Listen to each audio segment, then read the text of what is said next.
கஞ்சா கடத்தும் ரவுடிகளாக தான் இருக்கிறார்களே ஒழிய அந்த கட்சி என்ன ஒரு நல்ல உதாரணத்தை மக்களுக்கு எடுத்து கூறி இருக்கிறது என்பதை மக்கள் முன்னாடி நான் கேள்வி கேட்கிறேன். எது கேட்டாலும் நாங்கள் நல்ல கட்சி, யோகியமான கட்சி என்று சொல்கிறாரே முதலமைச்சர் ஸ்டாலின் அவர்களே. நம்ம கிராம பக்கத்துல ஒரு பழமொழி உண்டு, யோகியன் வரான் சொம்பெடுத்து உள்ள வைங்கன்னு சொல்லுவார். அது மாதிரி தன்னை யோகியராக காட்டிக்கொள்ளும் முதலமைச்சர் ஸ்டாலின் அவர்கள். இது பிரேமலதா அவர்கள் திமுக கூட்டணிக்கு வர்றதுக்கு முன்னாடி பேசினது. சரி, கூட்டணிக்கு முன்னாடி இப்படிலாம் பேசுவாங்க, கூட்டணி வச்சதுக்கு அப்புறமா இப்படிலாம் அவங்க வந்து பேச மாட்டாங்க, அப்படியே முட்டு கொடுக்க ஆரம்பிச்சிருவாங்க நினச்சிட்டு இருந்த டைமில் அப்படியே மேடையிலேயே வந்து பார்த்தீங்கன்னா கூட்டணி கட்சி தலைவர்கள் ஸ்டாலின் அவர்களுடைய முன்னிலையில் ஒரு பேச்சு பேசினாங்க பாருங்க. நான் வந்து கட்சி மாறினாலும் மாறுவனே தவிர என்னோட கருத்துல இருந்து மாற மாட்டேன் அப்படிங்கிறத மெய்ப்பிக்கும் வகையில் ஒரு சிறப்பான சம்பவத்தை பண்ணி விட்டு போயிருக்காங்க. அந்த கண்கொள்ளா காட்சியையும் பாருங்க. தமிழ்நாடு முழுக்க ஒரே ஒரு குற்றச்சாட்டு தான் அண்ணன் மேல இருக்கு. அதுவும் இந்த பெண்கள் கூட்டத்தில் நான் சொல்றேன், எங்க பார்த்தாலும் பாலியல் வன்கொடுமை, போதை கலாச்சாரம் இருக்கு. இதை தவிர வேற என்ன சொல்ல முடியும்? அதாவது ஒரே வார்த்தையில முடிச்சு விட்டாங்கன்னு சொல்லலாம். இந்த 5 ஆண்டு கால ஆட்சியில அப்படி என்னென்ன குறை இருக்கு அப்படின்னு கேட்கும் பொழுது எங்க பார்த்தாலும் கஞ்சா இருக்கு, எங்க பார்த்தாலும் பெண்களுக்கு எதிரான வன்கொடுமை நடக்குது அப்படிங்கிறத எதிர்கட்சிகள் இவ்வளவு நாளா சொல்ல முயற்சி பண்ணிக்கிட்டு இருந்தாங்க, மக்கள் கிட்ட புரிய வைக்கிறதுக்கு ட்ரை பண்ணிட்டு இருந்தாங்க. அது எல்லா கட்சியும் சரி, தாவைக்கு வந்தாலும் சரி, நாம் தமிழர்னாலும் சரி, அதிமுகனாலும் சரி, அவர்கள் இதுதான் சொல்ல ட்ரை பண்ணிட்டு இருந்தாங்க. திமுக ஒரு தீய சக்தி, திமுக வந்து ஆட்சிக்கு கொண்டு வந்துடாதீங்க அப்படிங்கிற மாதிரி அவர்கள்லாம் சொன்ன கருத்தை கூட்டணிக்கு உள்ளேயே இருந்து ஸ்லீப்பர் செல் மாதிரி இன்னைக்கு வந்து பிரேமலதா அவர்கள் பேசியிருக்காங்க. சேலத்தில் நடந்த வேட்பாளர் அறிமுக கூட்டத்தில் தான் இந்த விஷயங்கள்லாம் நடந்திருக்கு. அதாவது எந்த அளவுக்கு வந்து பிரேமலதா அவர்கள் லூஸ் டாக் விட்டுருக்காங்க அப்படிங்கிறத நம்ம பார்த்தோம்னா, திமுக தலைமையிலிருந்தே வந்து பார்த்தீங்கன்னா பிரேமலதா அவர்களுக்கு வந்து ஒரு கண்டனம்லாம் வந்து போயிருக்கு. இது மாதிரிலாம் வந்து பேசக்கூடாது, லூஸ் டாக் விட்டிங்கன்னா கடைசியில் கஷ்டமாக போயிடும். ஏற்கனவே உங்களுக்கு வந்து அதிகப்படியான சீட்டை கொடுத்து அது வேற எங்கள் கூட்டணிக்குள்ளே பல கட்டமான பிரச்சனைகளை ஏற்படுத்திட்டு இருக்கு. உங்க 10 சீட்டு கொடுத்ததுனால விசிகா கோவத்தில் இருக்கிறாங்க, கம்யூனிஸ்ட்லாம் சம கடுப்பில் இருக்காங்க. இந்த டைமில் இது மாதிரி பேசுறதெல்லாம் நாங்கள் சமாளிக்கணுமா அப்படிங்கிற மாதிரி ஒரு பிரச்சனை போயிட்டு இருக்கு. எங்கேயோ ஒரு இடத்துல உட்கார்ந்துகிட்டு சும்மா கை காட்டுறது கிடையாது அரசியல். களத்தில் இறங்கி மக்களோட மக்களாக இருந்த தலைவர்கள் தான் அரசியலில் வென்று இருக்கிறார்கள். நல்லா பிரேமலதா அவர்களோட பேச நீங்க கேளுங்களேன். அவர்களே சொல்றாங்க வெளிப்படையா, இந்த மாதிரி வந்து அதிகப்படியான குற்றங்கள் நடக்குது அப்படிங்கிறது. இதுக்கு மேல வேற என்ன பிரச்சனை இருக்குன்னு சொல்லி கேட்கறாங்க. இதுக்கு மேல நிறைய பிரச்சனைகள் இருக்கு, நம்ம பட்டியலிட்டு காட்ட முடியும். ஆனா இதெல்லாம் அவர்களுக்கு ஒரு பிரச்சனையா தெரியலையான்ற ஒரு கேள்வி இருக்கு இல்லையா? அப்ப இந்த பிரச்சனைகளுக்காகலாம் வந்து பாத்தீங்கன்னா ஆட்சி மாற்றம் வந்து பண்ணக்கூடாதுன்னு சொல்லி சொல்ல வர்றாங்களா? அதாவது போதை கலாச்சாரம் அப்படிங்கிறது சமீப காலமாக ரொம்ப அதிகரிச்சிருக்கு அப்படிங்கிறத நம்ம பார்க்குறோம். அப்போ அது ஏற்கனவே முன்னாடி இருந்த அளவில் இல்லை, இப்போ ரொம்ப கூடி இருக்கு. பெண்களுக்கு எதிரான வன்கொடுமை அப்படிங்கிறதும் தினந்தோறும் நம்ம செய்திகளில் பார்க்கக்கூடிய ஒரு தொடர் காட்சியாக மாறிடுச்சு. அதுக்கு எதிராக கண்டனம் வந்து பண்ண வேண்டிய தேவை இருக்கு. இந்த ரெண்டுமே சட்ட ஒழுங்கு பிரச்சனை தானே. சட்ட ஒழுங்கை தன்னுடைய நேரடி கட்டுப்பாட்டு வைத்திருக்கக்கூடிய அமைச்சராக, காவல்துறை அமைச்சராக இருக்கக்கூடிய நபர் முதலமைச்சர் ஸ்டாலின் அவர்கள். பிரேமலதா அவர் என்ன சொல்றாங்க, நான் வந்து பெண்களுக்கு ஒரு பிரச்சனைனா கூட்டணியில் இருந்தாலுமே ஸ்டாலின் அவர்கள்கிட்ட கேட்டு குரல் கொடுப்பேன், நான் அதுக்காக வந்து தீர்வு நோக்கி நகரும் அப்படிங்கிற மாதிரி சொல்றாங்க இல்லையா? தேமுதிக இது மாதிரியான சட்ட ஒழுங்கு பிரச்சனைகளுக்கு எதிராக செய்த முன்னெடுப்புகள் என்னென்ன நீங்க நல்லா பாருங்க. தமிழ்நாட்டில் பல்வேறு பிரச்சனைகள் வந்து பீக்ல போயிட்டு இருக்கும். அதாவது ஒரு பெண் வந்து பாலியல் வன்கொடுமைக்கு உள்ளாக்கப்பட்டு கொலை செய்யப்பட்டிருப்பாங்க, பட்டியல் சமூக மக்களுக்கு எதிராக சில குற்றங்கள் நடந்திருக்கும், இப்படி நிறைய பிரச்சனை தமிழ்நாடு நடந்துகிட்டே இருக்கும். இந்த பிரச்சனைகள் எல்லாம் ஒவ்வொரு கட்சிக்கும் ஒவ்வொரு நிலைப்பாடு இருக்கும். இந்த இடத்துல வந்து பாத்தீங்கன்னா அரசாங்கத்தின் தரப்புல ஒருத்தவங்க நிற்பாங்க, இல்லைன்னா அரசாங்கத்தை எதிர்த்து கேள்வி கேட்பாங்க, பாதிக்கப்பட்ட தரப்பு பக்கம் ஒரு பக்கம் நிற்பாங்க, இல்லைன்னா அரசாங்கம் சரியான முறையில் நீதி வழங்கிட்டாங்கன்னு சொல்லி அவங்க பக்கம் நிற்பாங்க. ஆனால் எந்த ஸ்டாண்டுமே எடுக்காம அப்படியே வந்து நடுவால ட்ராக் ஓட்டுற வேலையை தான் வந்து பார்த்தீங்கன்னா பிரேமலதா அவர்கள் 2024 நாடாளுமன்ற தேர்தலுக்கு பின்னாடி பண்ணிட்டு இருந்தாங்க. தேர்தலுக்கு முன்னாடி வரைக்கும் அதிமுக கூட கூட்டணி அப்படிங்கிறதுனால அவர்கள் வந்து திமுக எதிரான கருத்துக்கள்லாம் உதிர்த்துட்டு இருந்தாங்க. அதுதான் நம்ம இப்போ பார்த்தோம். நம்ம அதுதான் பார்த்துருப்போம். ஸ்டாலின் அவர்களுக்கு எதிராக ரொம்ப அப்படியே கடுமையாக வந்து பேசியிருப்பாங்க இல்லையா? அதெல்லாம் எதிர்க்கட்சியாக இருக்கும்போது பேசினது. அப்புறம் 2024 தேர்தலுக்கு பின்னாடி அப்படியே ஒரு அமைதியான ஒரு சூழல் காணப்பட்டுச்சு. எந்த பிரச்சனையிலுமே அவர்களுடைய குரல் வந்து இல்லை, ஒரு மாநிலந்தொழிய போராட்டமோ இல்லை ஆளுந்தரப்புக்கு எதிரான ஒரு முன்னெடுப்போ எதுவுமே கிடையாது. அப்படி இருந்த சூழல்ல எந்த அடிப்படையில் இவர்கள் வந்து மக்கள் நலனை சார்ந்த ஒரு கூட்டணி வச்சிருக்காங்க? அப்படிலாம் கிடையவே கிடையாது. எங்க இப்ப ஸ்டாலின் அவர்களுக்கு எதிராக பேசிட்டோம் அப்படின்னா இந்த பக்கம் கூட்டணின்னு முடிவு பண்ணிடுவாங்களோ, அப்போ அங்க நம்ம கூட்டணிக்கு பேச்சுவார்த்தை பண்ண முடியாது அப்படின்றதுக்காக அமைதியா இருக்குது. அப்போ 2 பக்கமே வந்து பாத்தீங்கன்னா பேரம் பேசிட்டு எங்க சீட்டு அதிகமாக தருவாங்க அப்படிங்கிறத ஒரே காரணத்துக்காக தான் ஒரு பிரச்சனைகளுமே அமைதியாக இருந்தது. அப்போ இன்றைக்கு வந்து பேச வேண்டிய தேவை என்ன இருக்கு? மற்ற எந்த கட்சிகளுக்கு மேலும் இல்லாத அளவிற்கான ஒரு கோபம் வந்து திமுக கூட்டணி கட்சிகளுக்குள்ளேயும் சரி, வெளியே பொதுமக்கள்கிட்டையும் சரி, தேமுதிக மேல இந்த முறை வந்து இருக்கு.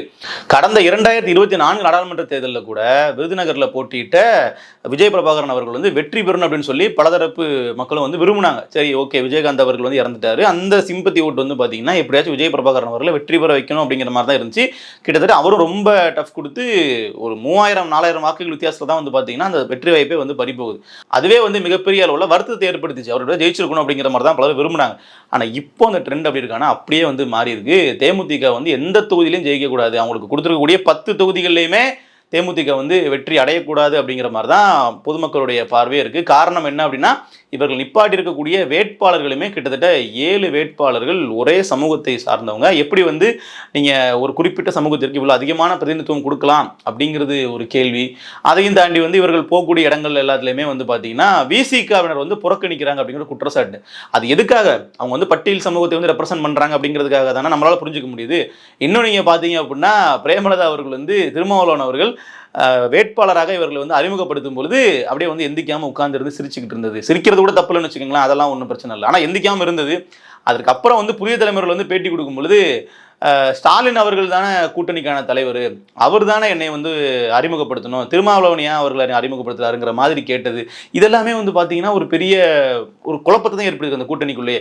விசிகா தொண்டர்களே வந்து பார்த்தீங்கன்னா பல பேர் வந்து கொடியெல்லாம் தூக்குனாங்க. பிரேமலதா அவர்கள் வந்து மன்னிப்பு கேட்கணும், பிரேமலதா அவர்கள் வந்து ஜெயிக்கக்கூடாது அப்படிங்கிற மாதிரிலாம் அவர்கள் பேச ஆரம்பிச்சிட்டாங்க. விருதாச்சலம் தொகுதியிலையுமே பட்டியல் சமூக மக்கள் வந்து அதிகம். ஸோ அப்போ அங்கே எப்படி இவர்கள் வந்து போட்டியிட்டு வெற்றி பெற போறாங்க அப்படிங்கிறதே ஒரு கேள்விக்குறியா இருக்கு. இது தேமுதிகவை மட்டும் பாதிக்கக்கூடிய விஷயமா வந்து இருக்கிறது இல்லை. ஒட்டுமொத்தமாக திமுக கூட்டணியவே வந்து பார்த்தீங்கன்னா சிக்கலுக்கு உள்ளாக்கக்கூடிய ஒரு வேலையை தான் பிரேமலதா அவர்கள் தொடர்ச்சியாக பண்ணிட்டு இருக்காங்க. இதற்கான முடிவுகள் எல்லாமே இன்னும் சில தினங்களில் தேர்தல் அப்போ மக்கள் வெளிப்படுத்துவாங்க. அதுக்கப்புறமா நம்ம பார்த்தோம் அப்படின்னா நம்ம ராகுல் காந்தி அவர்கள் தொடர்ச்சியாக ராகுல் காந்திக்கும் ஸ்டாலின் அவர்களுக்கும் இடையே வந்து ஒரு பனிப்போர் வந்து போயிட்டு இருக்கு. 2 பேருக்கு இடையில பெரிய பஞ்சாயத்தெல்லாம் போயிட்டு இருக்குன்னு பேசப்பட்டு வந்த சூழல்ல பிரச்சாரத்துக்கு வருவாரா மாட்டாரா, தமிழ்நாட்டுக்கு அவர் வருவாரா, நமக்காக ஓட்டு கேட்பாரா அப்படின்னு எதிர்பார்த்துட்டு இருந்த சூழல்ல இப்போ நாளைய தினம் வந்து பாத்தீங்கன்னா ராகுல் காந்தி அவர்கள் தமிழ்நாடு வந்து சில பொதுக்கூட்டங்கள்ல திமுக கூட்டணி கட்சிகளை ஆதரித்து அவர் வந்து வாக்கு கேட்க போறாரு அப்படின்னு சொல்லி சொல்லப்படுது. ஸோ இந்த செயல்முறைக்கு பின்னாடியே வந்து பலகட்டமான கெஞ்சல்கள் கூத்தாடல்கள்லாம் இருந்திருக்கு. என்ன அப்படின்னா, இவர்கள் நேர வந்து மல்லிகார்ஜுனா கார்கேட்ட போயிட்டு செல்வ பெருந்தகை அவர்கள் ரொம்ப அப்படி கெஞ்சி கூப்பாடு போட்டிருக்காரு. எப்படியாவது நீங்கள் வந்து ராகுல் காந்தி அவர்கள் அனுப்பி வச்சிருங்க, ஏன்னா எங்களோட காங்கிரஸ் கட்சி தொண்டர்களே வந்து பார்த்தீங்கன்னா எங்களுக்கு ஓட்டு போட மாட்டாங்க போல இருக்கு. ஏன்னா காங்கிரஸ் கட்சி வந்து வேட்பாளர்கள் அறிவிக்கும் போதே ஜோதிமணி அவர்கள் என்ன சொன்னாங்க அப்படின்னா, பணம் வாங்கிட்டு வேட்பாளர்களை போடுறாங்கன்னு சொல்லி செல்வ பெருந்தகை மேலே நேரடியாக குற்றச்சாட்டை முன் வச்சாங்க. அப்போ அதுவே வந்து பார்த்தீங்கன்னா காங்கிரஸ் தொண்டர்களிடையே ஒரு மிகப்பெரிய குழப்பத்தை வந்து ஏற்படுத்திருந்துச்சு.